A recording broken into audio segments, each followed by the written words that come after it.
교육은 국가와 개인 중 누구에게 더 필요할까요? 여러분? 교육은 국가를 위해서 하고 있나요? 아니면 우리 개개인의 행복을 위해서 하고 있나요? 질문해 보신 적 있어요? 우리 시대를 이해하기 위해선 우리는 의료과학이 지금까지 이 정도 발달할 때는 명확하게 현미경의 발명이 있었어요. 현미경이 있기 전까지는 질병의 원인을 신의 저주라고 생각했어요. 현미경이 발명되고 나니까 정확하게 병의 원인이 바이러스 때문에 알게 된 거예요. 그러니까 처방할 수 있었죠. 지금은 예방으로 나아가고 있죠. 사회 문제는 어떻습니까? 우리가 진단하나요? 객관적으로? 우리가 아이의 모습을 보고 진단하나요? 왜 그럴까? 아니죠. 자기의 경험으로 일단 처방하고 말죠. 그리고 각자 경험에서 다른 처방이 막 쏟아지면서 이게 더 다툼이 생기고, 진보의 처방과 보수의 처방이 다르고, 마을의 처방과 학교의 처방이 다르고, 부모의 처방과 아이의 처방이 다르고, 남성과 여성의 처방이 달라요. 이런 것들을 우리가 제대로 해결하기 위해선 진단을 해야 돼요. 진단을 하는 어떤 세 가지 방식을 제가 만든 툴인데, 일단 밥을 먹어야 인과가 나오잖아요. 아인슈타인도 영향이 안 나잖아요. 수직적 인과관계를 이제 참조해 봐야 되고, 그러면 현재 수직적 인과를 가지고 있는 교육과 정치와 행정과 등등이 수평적 이해관계 안에 있어요. 그리고 외부 사실과 내부 사실고 설명을 드릴게요. 이 세 가지가 필요한데, 일단 수직적 인과관계를 살펴볼게요. 시대가 원시 시대에 쭉 우리는 살아왔죠. 우리의 인간의 직접 조상은 사피엔스라고 하니까 원시, 고대, 중세, 근대, 현대. 그 과정에서 생산관계가 계속 바뀌어왔어요. 원시 시대 때는 수렵과 채집, 그리고 고대 중세는 농경, 산업자본주의, 4차 산업혁명까지 와있죠. 그 과정에서 노동의 목표가 계속 바뀌어왔어요. 원시 시대 때 수렵과 채집을 하는 거는 생산하지 않았어요. 생존하기 위해서 노동한 거예요. 그죠? 생산을 하게 된 건 농경이 시작되면서 시작된 거예요. 생산으로. 그죠? 그 다음에 근대 자본주의에서, 산업자본주의에서는 모두 노동을 해요. 백수도 노동합니다. 집에서도 여러분 노동하지만 그게 이윤을 창출하지 않는 건 노동이 아니게 된 거예요. 이상한 사회가 된 거예요. 그래서 이게 마틴 D200 디레스라는 기타인데, 이 기타 가격을 맞추시는 분한테 챙겨드릴게요. 경매 얼마? 아무나 질러보세요.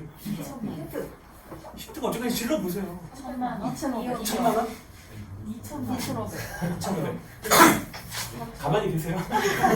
대충 아실 것 같아요. 예? 4천. 8천? 5,500. 더 없어요? 2억. 그밖에 안 돼요? 2억. 8천 나왔어요. 예. 1억. 1억 나왔어요? 2억. 2억? 2억. 저의 표정을 읽을 줄 알았는데요. 애들이 답을 맞춰서 누구예요? 1억 5천 누구예요?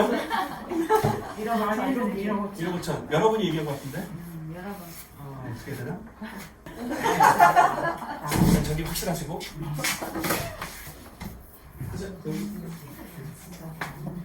우리나라 돈으로 대충 1억 5천 정도 돼요. 이게 뒷모습이 이렇게 생겼고요. 보시면 이게 금으로 된 거 아니에요. 나무로 됐고 자기가 좀 있어요. 예? 2억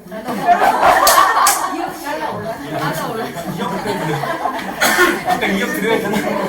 2억까지는 아니지. 2억과 1억 5천 중에서 1억 5천에도 가깝게 올라도 괜찮아요. 한번 계산해 보세요, 지금. 당황스럽네. 근데 한번 생각을 해보세요. 이게 왜 나무로 된 기타가 이 정도 가격을 할까? 제가 보기엔 이런 것 같아요. 기타는 2차 세계대전 이전에 그 산업자본주의가 시작되기 전에는 장인들이 만들었어요. 상인이 아니라. 기타를 만드는 목적은 어떻게 하면 더 좋은 울림. 이게 나무다 보니까 좋은 내구성.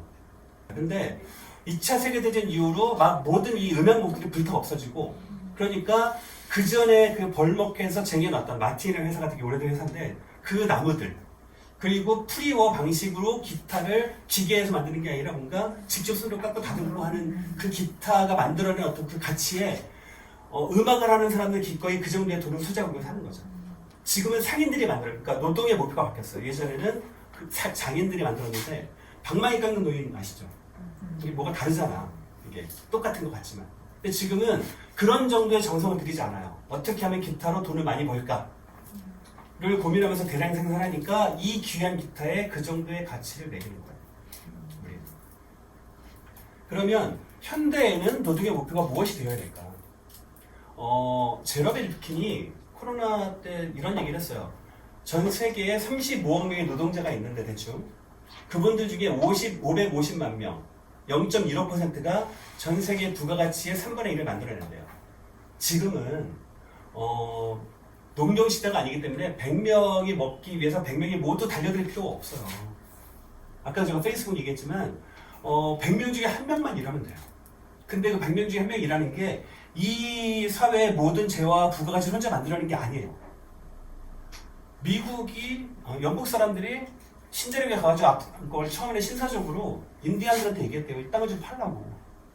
근데 인디안들이 그랬대요. 이게 내게 아닌데 어떻게 팔아? 조상들이 물려준 건데. 그러니까 뺏은 거예요. 어떻게 보면 지금 우리가 만들어내는 모든 부가가치는 제가 책을 쓰고 제가 종이를 만들어서 그렇게 해서 책을 쓴 게 아니잖아요. 그러면 우리 선대의 문명의 어떤 그 결과를 누리고 있는 거고 그건 내게 아니에요. 우리 거지. 우리가 모두 누려야 되는 거고 분배를 해야 되는 거지. 그렇게 분배하면 우리는 이 기계가 생산을 하고 이제는 인간은 다른 노동을 해야 되는 거예요. 교육의 목표도 처음에는 알타인과 동굴 벽화를 그리는 그 분들이 시간이 남아서 한 게 아니에요. 자기가 열심히 물선을 잡았는데 그 기록을 뭔가 남겨주고 싶었어요. 고대 중세에는 계급별 사회화가 교육의 목표였어요. 귀족은 지배계급, 피지배계급과 뭔가 다른 차별성을 가져야 되기 때문에 난 너희들과 달라. 그래서 뭔가 와인을 부거라든지 별 사는데 쓸데없는 어떤 에티튜드 같은 걸 개발하고 그거를 전수한 게 교육이었고요. 이제 피지배계급 같은 경우는 그들이 지배계급으로부터 생존하기 위해서 어떻게 해야 되는지가 이제 교육의 목표였죠. 그러다가 근대에 들어서는 이제 교육이 계층 상승의 도구가 됐고 자본주의라고 하는 생경한 어떤 체제를 굴리기 위해선 노동자를 키워내야 되잖아요. 근데 그런 결과 지금은 불평등을 정당화하는 도구로 교육이 쓰이고 있어요. 네가 그렇게 찌질하고 네가 불행한 건 네가 열심히 하지 않아서야. 라고 하는 어떤 명분이 교육이 되는 거죠. 제가 요즘 이제 대학원에서 교육학 공부하면서 여러 가지 교육의 고전들을 읽고 있는데 정말 훌륭한 얘기들이 많은데 그 훌륭한 얘기들을 제대로 참조하지 않는 거예요. 이를테면 로크가 교육에 관한 고치는 책을 냈는데 맨 마지막에 결론을 뭐라고 썼냐면 아이들은 다양하기 때문에 하나의 방법으로 모두를 만족시킬 수 있는 교육 방법은 없다. 모든 아이는 그 아이들만의 교육 방법이 필요로 한다라고 결론을 써놨어요. 17세기에. 근데 우리는 학교라는 체제를 통해서 모든 아이를 하나의 방법으로 가르치고 줄을 세우고 있죠. 우리가 교육의 고전을 참조한다고 하면서 정말 중요한 얘기는 놓치고 있는 거예요. 수평적 이해관계는 우리가 정치라고 하는 건 정치인한테 위임하죠. 그리고 책임을 떠넘겨요. 책임을 떠넘기니까 보상을 요구해요. 저는 이게 정치뿐만이 아니라 우리가 살고 있는 모든 시대의 전문성도 이렇게 작동하고 있는 거예요. 뭐라 그랬죠? 아무튼 그러니까 전문성이라고 하는 게 이렇게 우리 사회를 우리 모두 알아야 되는 게 너무 복잡해지니까 특정 전문가를 떠넘기고 그 전문가한테 모든 걸 떠넘기니까 우리는 관심이 없죠. 그래서 마을교육 공동체라고 하는 건 뭐냐 하면 교육이 전문가한테 모든 권한과 어떤 책임을 전가하고 막 이랬는데 아주 대단하지 않더라도 적어도 마을의 교육은 우리들이 논의하고 참여하고 시간이 걸리더라도 진짜 우리한테 필요한 게 뭔지를 고민하자라고 하는 게 지금 마을교육 공동체거든요. 저는 모든 전문성이 있다고 봐요. 이 시대, 이 당연함을 우리가 벗어나야 돼요. 그리고 저도 사실은 오늘 아침에 딱 오면서 거울을 보고 왔는데 대부분의 남자들은 이렇게 거울을 본대요. 근데 여성들은 이렇게 보인다고 하더라고요. 이해가 안 돼요.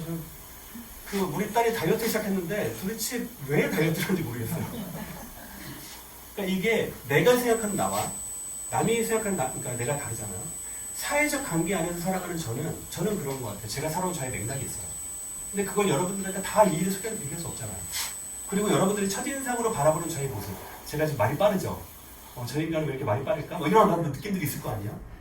사회적 관계 안에서 나는 내가 생각한 나와 그것이 처음 봤든 두 번 봤든 10번 봤든 10년을 봤든 저를 바라보는 여러분들의 생각이 결합되었을 때 제가 되는 거예요. 근데 그 중에 하나, 니들이 뭐라고 하든 난 나야. 또는 나는 이러고 싶은데 저 사람도 나한테 이 두 가지도 다 옳지 않은 거죠. 이게 적절하게 결합이 돼야 돼요. 교육은 인간을 하나의 기준으로 준세워요. 그래서 보편적 교육이 국가가 제도화시켜서 모든 사람들 교육을 제공하잖아요. 그게 양극화를 발생시킨다는 거예요. 이바레치가 이미 오래전에 이런 통찰한 거죠. 그러니까 교육을 모두한테 평등하게 제공하면 사회가 행복해질 것 같죠? 아닌 거예요. 이거 되게 희한한 역설이에요. 그리고 장대익이란 분이 아이가 사라지는 세상에서 전칠성은 진화의 결과다. 아니, 국가가 국가로서 경제적 군사력을 유지하려면 인구가 필요해요. 아이를 낳아야 돼. 근데 우리 지금 상황에서 부동산과 교육비 때문에 아이를 낳는 데가 불행해져. 설문조사를 해보니까 행복한 사람들이 20대 후반의 여자 공무원이래요. 가장 불행한 사람이 40대, 50대 자영업자 남성이래요. 나는 그 행복한 애들이 왜 행복을 뿌리치고 결혼하려고 그러는지. 결혼하지 마라 제발. 네가 행복을 유지하고 싶으면. 국가가 육아와 출산과 모든 걸 책임져주기 전까지 하지 마라. 그렇죠. 지금 그런 것에 대해서 우리가 도발을 좀 할 필요가 있어요. 우리가 아이를 낳지 않는 건 그게 국가의 어떤 그런 책임을 개인한테 떠넘기고 있는 거죠. 그럼에도 불구하고 사실 교육은 지금 우리가 되게 힘들게 하고 있지만 그럼에도 불구하고 교육이 아니고서는 이 문제를 해결할 딱히 방법도 없어요. 그게 딜레마예요. 그런데 그 교육이 지금까지와 같은 교육이어서는 안 된다는 거죠. 그래서 우리가 고민을 하고 의심을 하고 있는 것 같아요. 마지막 질문이에요. 재능은 타고나는 것일까요?